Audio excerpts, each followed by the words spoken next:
bonsoir, bienvenue à tous. Et je pense que effectivement, la première mesure de précaution, c'est de s'applaudir parce que nous sommes heureux de nous réunir, nous, l'industrie IT.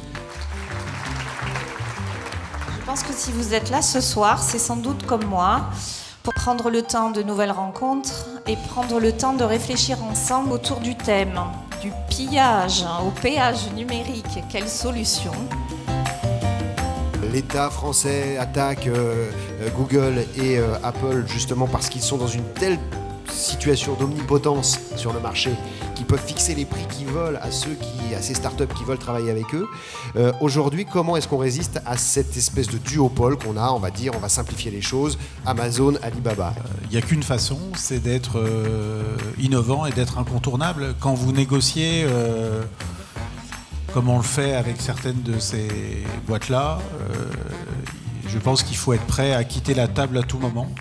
Les Chinois qui font des vélos là au faux, ils lèvent 886 millions 2 fois de suite. Et ça, il faut quand même se dire les choses, on n'est pas des petits poussets, on est fiers, on est capable de faire les meilleures technologies, mais ne nous racontons pas de salade quand même. Quand on commence à parler de milliards, l'air se raréfie un peu pour nous. Et on découvre progressivement qu'on est aussi potentiellement gestionnaire de données. Il y a quelques grandes entreprises que vous venez de citer qui seraient contentes qu'on mette à disposition ces données. Et donc nous, un enjeu important et un peu patriotique, c'est qu'on arrive avec des partenariats intelligents à valoriser ces données.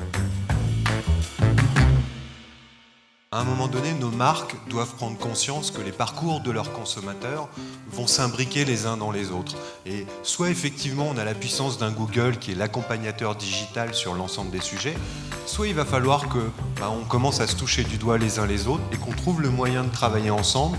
Ça fait 5, 10, 15 ans que le fait de faire du prototypage, de faire des essais, et la notion de dire oui, je prends des risques et je peux me tromper, c'est quelque chose qui n'est pas envisageable. Dans le digital, sur la base de la construction des nouveaux usages pour nos clients, nos fournisseurs, nos partenaires, on ne peut pas faire autrement.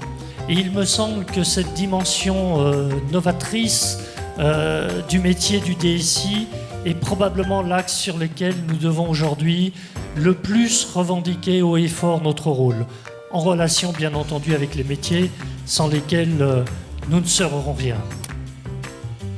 Donc le reach estimé du gala des DSI s'élève à 1 million de fois. Le nombre de personnes touchées est de 100 000 personnes uniques, c'est-à-dire qu'on est passé de plus de 300 personnes dans la salle à 100 000 personnes sur les réseaux sociaux.